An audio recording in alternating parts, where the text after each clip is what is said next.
What happens when one of Hollywood's most recognizable voices steps onto a daytime talk show and refuses to follow the script? Sam Elliott, the legendary actor known for his unmistakable voice, rugged screen presence, and decades-spanning career, appeared on The View expecting a routine segment. The plan was simple: promote his latest project, share a few stories, and exchange light humor with the hosts. Instead, the conversation turned into one of the most tense and uncomfortable moments in daytime TV. From the moment Elliott walked on stage, the energy felt different. He carried his usual calm confidence, the kind built from decades in an ever-changing industry. The audience welcomed him with enthusiastic applause, and he acknowledged them with a polite nod before taking his seat. The interview began smoothly. Whoopi Goldberg opened by praising Elliott's long career and iconic voice. He responded with quiet gratitude, his tone steady and measured. For a moment, everything felt standard. Then Joy Behar shifted the direction. Rather than easing into lighter topics, she brought up Elliott's past comments about changes in Hollywood, specifically his concerns about shifting storytelling priorities. Her question was direct, with an unmistakable edge. Elliott didn't react emotionally. He paused, choosing his words carefully. He explained that his concern wasn't about change itself. He accepted that evolution is inevitable, but about what might be lost along the way. For him, storytelling should come from genuine human experience, not from pressure to align with trends or agendas. Behar leaned in, asking him to clarify what he meant. Elliott stood his ground. He suggested that some projects now seem to prioritize messaging over narrative quality. While he supported representation and inclusion, he believed they shouldn't overshadow the core purpose of telling a compelling story. The tone shifted instantly. Sunny Hostin joined the discussion, asking whether Elliott saw diversity itself as part of the issue. Her question added another layer of tension. Elliott answered clearly, no. Diversity wasn't the problem. He emphasized that he had worked with people from all backgrounds and valued those experiences. His concern, he said, was about maintaining balance, keeping storytelling at the center. Despite his calm delivery, the conversation was no longer neutral. Behar pushed back harder. She argued that Hollywood had long excluded many voices, and that the changes Elliott described were necessary progress. She suggested his discomfort might stem from that shift. The remark landed heavily. Elliott's expression tightened, but he remained composed. His voice, however, carried more firmness. He clarified that criticism of storytelling quality shouldn't be dismissed as resistance to diversity. Using diversity as a shield against critique, he argued, ultimately harms both creators and audiences. The audience reacted, murmurs, a few gasps. The tension was now undeniable. Sensing this, Goldberg attempted to steer the conversation back to safer ground, asking about Elliott's latest project. For a brief moment, it seemed like things might settle. But Behar wasn't finished. She interrupted, returning to his earlier comments with sharper criticism. This time, she framed him as representing an old guard struggling to accept the industry's evolution. Elliott turned toward her fully. The shift was immediate. The room fell quiet. When he spoke, his words were slow and deliberate. He said he had spent over 5 decades building a career rooted in discipline and respect for the craft. He had never needed to diminish others to maintain his place, and he wasn't about to start now. He added that respect should not be conditional. It should extend to everyone involved in storytelling, regardless of perspective. Behar responded with a brief, humorless laugh. She argued that having opinions was one thing, but using a public platform to make statements that could be seen as dismissive of marginalized voices was another. Elliott replied calmly but firmly. He rejected that interpretation. He insisted he wasn't dismissing anyone's experiences, only expressing an opinion about storytelling standards, something he believed was fair in a space that claimed to encourage open dialogue. Then he posed a pointed question. Could audiences still distinguish between authentic storytelling and content shaped primarily by external expectations? The tension deepened. At this point, Ana Navarro attempted to ease the situation, suggesting a short break to reset the tone. But the moment had already escalated beyond control. Behar, visibly frustrated, dismissed the idea and pressed on. She stated plainly that Elliott's comments were offensive and questioned whether he should be speaking on such topics at all. That was the turning point. Elliott leaned back, crossing his arms, not defensively, but with quiet resolve. His voice remained steady as he said he had been speaking his mind for over 50 years and saw no reason to stop now. He wasn't there to conform or filter his views to avoid criticism. especially on a platform that claimed to value open discussion. Behar responded immediately, reminding him that this was her platform, and that challenging guests was part of her role. By now, the exchange had fully escalated. What began as a routine interview had transformed into a charged debate about storytelling, representation, and the evolving identity of Hollywood. It was no longer just about Elliott's comments. It had become a broader clash of perspectives. Neither side backed down. And as the tension peaked, it was clear to everyone watching, both in the studio and at home, that this was no longer an interview. It was a confrontation. Outdated and harmful rhetoric. Sam raised an eyebrow, his expression almost amused. He asked her when honest conversation became harmful. When expressing a professional opinion based on decades of experience became something that needed to be silenced. He said if she couldn't handle a guest who didn't agree with her on every point, maybe she should stick to interviewing people who would just nod along and tell her what she wanted to hear. The audience was split now. Some people applauding Sam's defiance while others looked shocked and uncomfortable. Whoopi tried once more to calm things down, reminding everyone that The View was about diverse perspectives and healthy debate, but Joy wasn't listening. She told Sam that there was a difference between debate and disrespect, and that he'd crossed a line. Sam shook his head, his voice rising for the first time. He said the only line being crossed was the one where people weren't allowed to have honest conversations anymore without being labeled or attacked. Joy stood up from her chair, pointing at Sam. She said she didn't have to sit here and be lectured by someone who clearly didn't understand the realities of the modern world. Sam remained seated, looking up at her with that steely gaze. He told her she was proving his point, that instead of engaging with what he was actually saying, she was resorting to theatrics and accusations. He said that was the problem with so much of modern discourse, that people were more interested in performing outrage than actually listening. That was apparently the final straw. Joy turned to the producers off camera and said she wanted Sam removed from the set. The audience erupted in a mixture of boos and cheers. The whole studio descending into chaos. Whoopi was trying to restore order, her voice barely audible over the noise. Sam just sat there calm as ever, waiting to see what would happen next. Security personnel began moving toward the table, and you could see the other hosts looking at each other in disbelief. Sarah Haynes was visibly upset, saying this wasn't how things should be handled, that they could work this out. But Joy was adamant. She said Sam had been disrespectful and that she wouldn't continue the show with him present. Sam finally stood up slowly and deliberately. He looked at Joy, then at the cameras, and said that this was exactly what he'd been talking about. He said that the moment someone challenged the narrative, they were shut down and pushed out. He thanked Whoopi for the invitation and apologized to her specifically for how things had turned out, making it clear he didn't blame her for the situation. As security reached Sam, he held up his hands in a gesture of compliance. He wasn't going to make a scene or resist. He simply gathered his composure, straightened his jacket, and prepared to leave. But before he could take a step, Joy made one more comment. She said that maybe this would teach him that actions have consequences, that he couldn't just say whatever he wanted without facing repercussions. Sam stopped in his tracks. He turned around slowly, and the look on his face made everyone in the studio go quiet. Even the audience seemed to sense that something significant was about to happen. Sam looked directly at Joy, his voice low, but clear enough that every microphone picked it up perfectly. He told her that she'd just proven everything he'd been saying, that she couldn't handle dissent, so she had to use her power to silence it. He said that wasn't strength. It was the opposite. It was fear masquerading as authority. Joy's mouth fell open, clearly not expecting Sam to respond that way. She sputtered for a moment before finding her words again. She said that Sam was twisting the situation, making himself out to be a victim when he was the one who came on the show with an agenda. Sam's eyebrows rose at that. He asked her what agenda she thought he had, given that he'd simply answered the questions she'd asked him. He said if she didn't want honest answers, she shouldn't have asked the questions in the first place. Whoopi stepped in firmly now, her voice cutting through the tension. She said that everyone needed to take a breath and remember that they were all professionals. She suggested that maybe Sam and Joy could find some common ground if they just listened to each other for a moment. Sam nodded at Whoopi respectfully, saying he was willing to listen if Joy was. All eyes turned to Joy, who stood there with her arms crossed, clearly wrestling with what to do next. Joy finally spoke, her voice still heated, but slightly more controlled.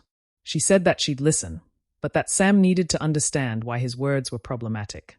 She explained that people in marginalized communities had fought for decades to have their stories told. And when someone like Sam, someone with privilege and platform, dismissed those efforts as just checking boxes. It undermined all of that struggle. Sam listened, his expression unreadable, waiting until she'd finished completely before responding.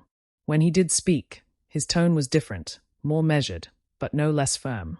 He said he understood the fight for representation, that he'd witnessed it throughout his career and had supported it in his own way. But he maintained that there was a difference between supporting diverse voices and accepting subpar work simply because it came from a diverse voice. He said that holding everyone to the same standard of excellence was the real sign of respect, not lowering the bar and pretending that was progress. Joy shook her head vigorously. She said Sam was creating a false equivalence, that he was acting as if the playing field had ever been level.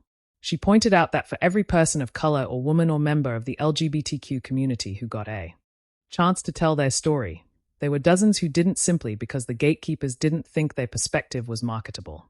She said that maybe some of the work Sam considered subpar was actually just different from what he was used to and that his discomfort with it was more about his own limitations than the quality of the work itself. That struck a nerve. Sam's jaw clenched and he took a step forward, though not in a threatening way. He told Joy that she didn't know him, didn't know what he'd seen or who he'd worked with or what he valued. He said she was making assumptions about him based on nothing more than the fact that he'd expressed an opinion she disagreed with. He asked her if that was really the standard now, if anyone who questioned the prevailing narrative was automatically labeled as closed-minded or bigoted. The audience was completely riveted, some people nodding along with Sam, while others looked upset by his words. Tsunami host jumped back in, her legal background evident in the way she framed her question. She asked Sam if he could name specific examples of what he considered poor storytelling that was being excused because of diversity initiatives. Sam paused, clearly thinking about whether to go down that road. He said he wasn't going to name specific projects because that wasn't his point. His point was about the principle, about the fact that criticism had become taboo if the subject matter involved certain protected categories. Joy scoffed at that. She said that criticism had always existed and always would, but that Sam needed to examine why he felt so threatened by the idea that the industry was changing. She suggested that maybe his real issue wasn't with quality at all, but with the fact that stories about white cowboys and rugged individualism weren't the default anymore. Sam's eyes narrowed at that comment. He said Joy was now putting words in his mouth, attributing motivations to him that he'd never expressed. He said that was exactly the kind of bad faith argument that made real conversation impossible. Ana Navarro tried to find middle ground, saying that perhaps both Sam and Joy had valid points that the conversation about representation and quality didn't have to be either or. Sam nodded at her, acknowledging the attempt at diplomacy. He said he agreed with that his whole point had been that both things mattered. But Joy cut Ana off, saying that Sam had made it very clear where his priorities lay and that trying to both sides this issue was missing the point entirely. Sam's patience was clearly wearing thin. He told Joy that she seemed determined to make him into a villain no matter what he said, that she'd already decided who he was before he'd even sat down. He said that kind of prejudgment was ironic coming from someone who claimed to champion open-mindedness and acceptance. Joy's face wrined again, and she said Sam had no right to lecture her about prejudgment, when his entire argument was based on nostalgia for a time when people like her to fight twice as hard for half the recognition. The exchange was getting more personal now, moving beyond the original topic into something raw.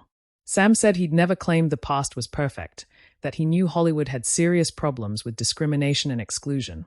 But he said the answer to past wrongs wasn't to swing the pendulum so far in the other direction that merit became secondary. He said everyone deserved a fair shot, but that once you got that shot, the work had to speak for itself. Joy asked him who got to decide what merit meant, who got to be the arbiter of what work spoke for itself. She said that for decades that decision had been made by a very specific group of people with a very specific worldview, and that maybe Sam was just uncomfortable with the fact that the criteria were expanding. Sam responded that audiences ultimately decided that no amount of critical acclaim or industry awards could make people connect with something that didn't resonate with them on a genuine level. Whoopi interjected again, pointing out that audiences were more diverse than ever and that what resonated with one group might not resonate with another. She said that was actually a good thing, that it meant more people could see themselves reflected in the stories being told. Sam agreed with that, saying he had no problem with niche audiences or specific perspectives. His issue, he repeated, was when the focus on representation overshadowed the focus on craft. Joy practically exploded at that. She said Sam kept coming back to this idea that diverse storytelling was somehow less crafted, less skilled, less worthy. Sam's voice rose to match hers. He said that wasn't what he was saying at all, that she was deliberately misinterpreting him. He said there were brilliant filmmakers and writers from every background imaginable, and he'd been honored to work with many of them, but they were also mediocre ones, just like they were mediocre white male filmmakers, and pretending otherwise helped no one. The studio was in complete chaos now. Some audience members were shouting their support for Sam while others were doing the same for Joy. The other hosts looked overwhelmed, unsure how to regain control of the situation.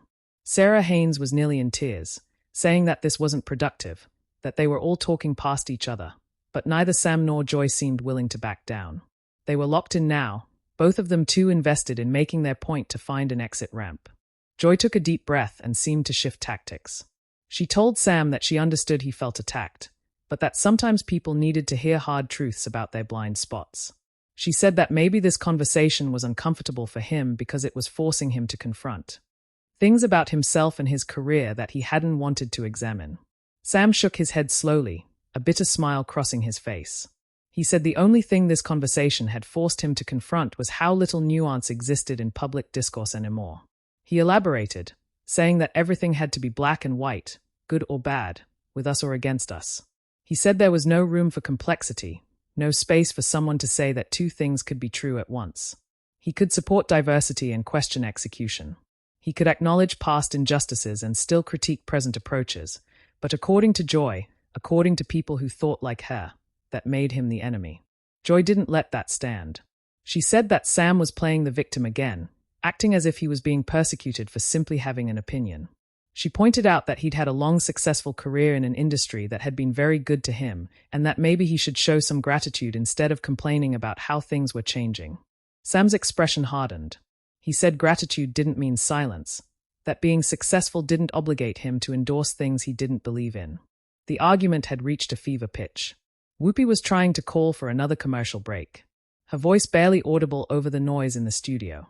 Security was still hovering nearby, unsure whether they needed to intervene or not. Sam and Joy were still locked in their staring contest, neither willing to be the first to look away. And then something unexpected happened. Someone from the audience shouted out, asking why they couldn't both be right. The voice cut through the chaos like a knife, and suddenly everyone froze. The audience member, an older woman sitting in the third row, stood up and repeated herself.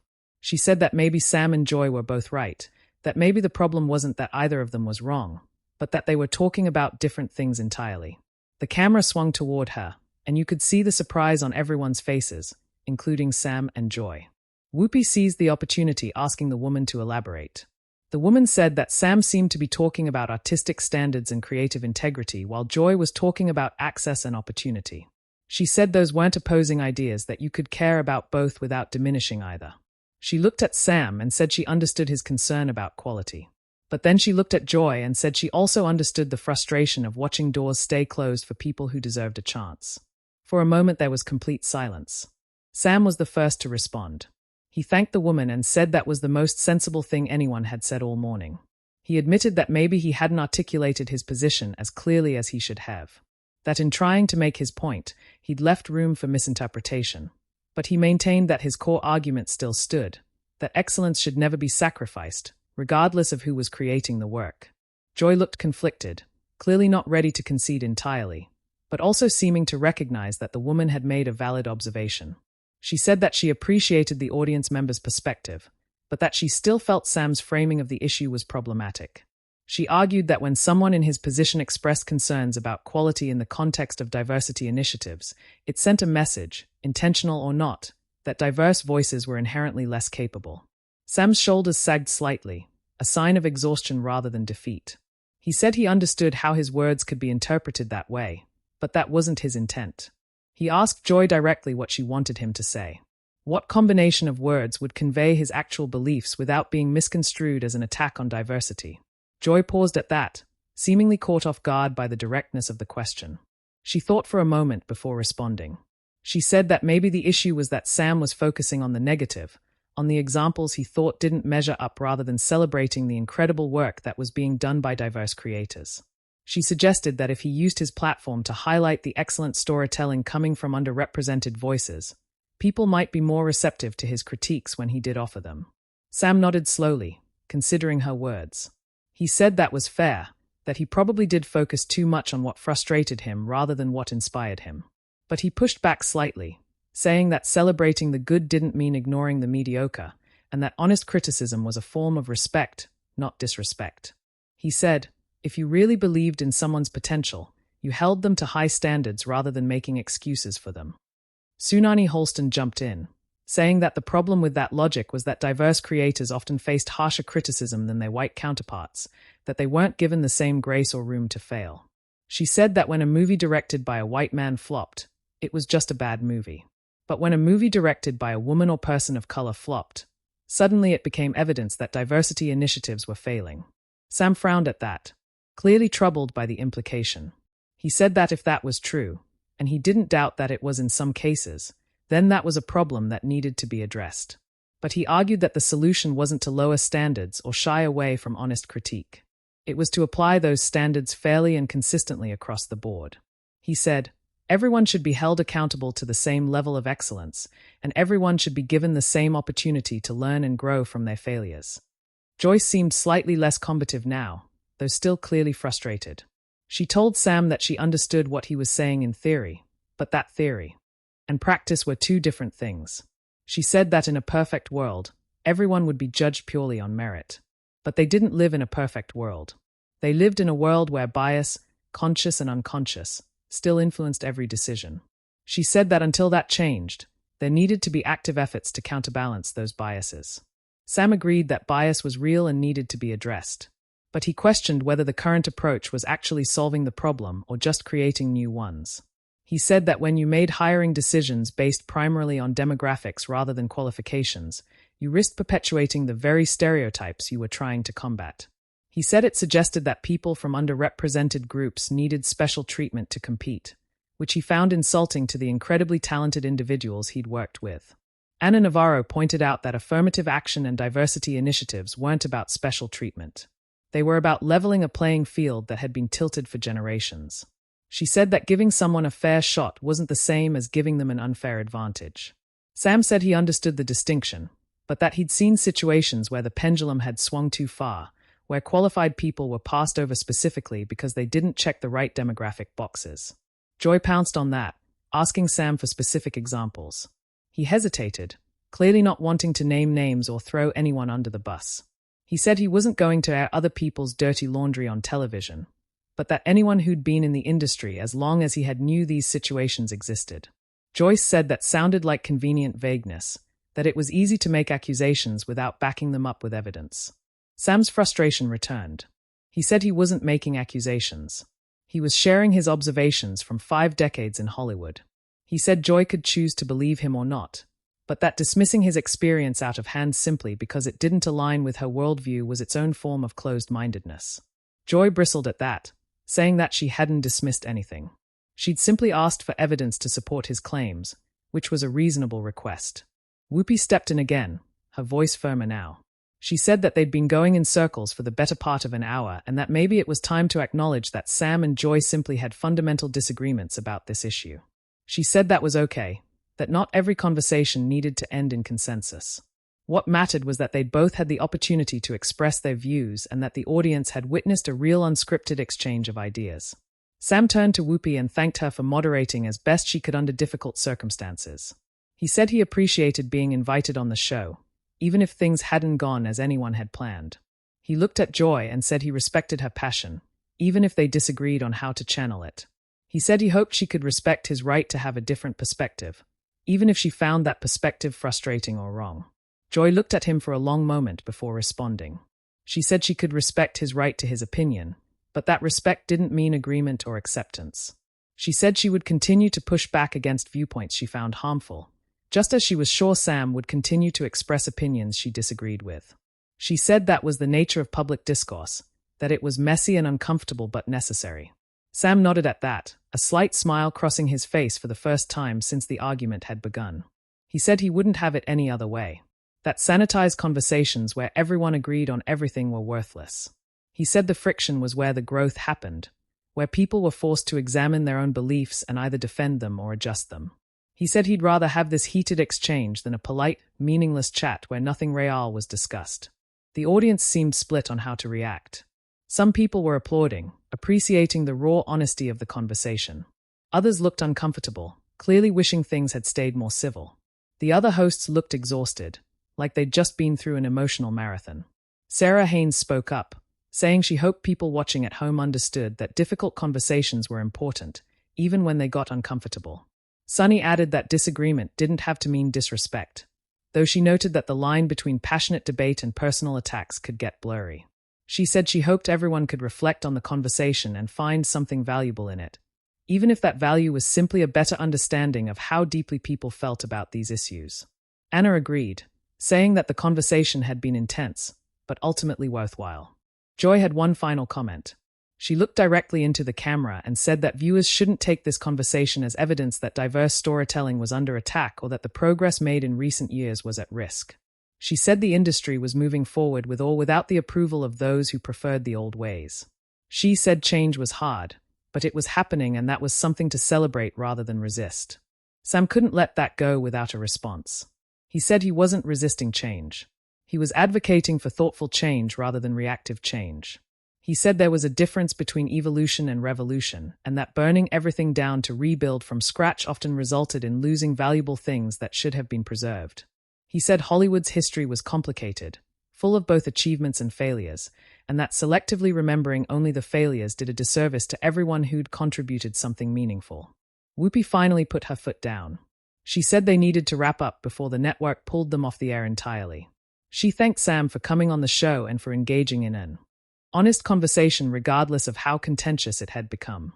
She said that The View prided itself on featuring different perspectives and that Today had certainly lived up to that promise. She asked Sam if he had any final thoughts before they went to commercial. Sam took a deep breath and spoke directly to the camera. He said that he believed in Hollywood, in its power to tell stories that moved people and changed hearts and minds. He said he wanted the industry to succeed, to thrive, to continue producing work that mattered. He said his critiques came from a place of love, not hate, and that he hoped people could distinguish between the two.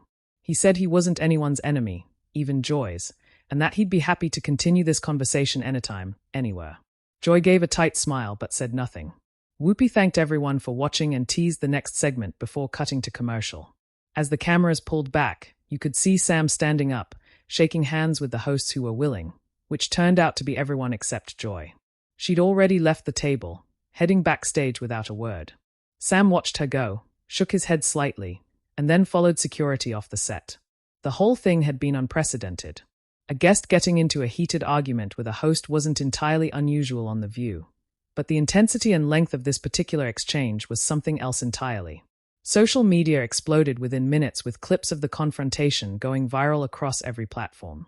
People were divided as expected, with some praising Sam for standing his ground and others condemning him for what they saw as thinly veiled prejudice. But regardless of which side anyone was on, everyone agreed on one thing. This was television that people would be talking about for a long time. It was raw. It was real.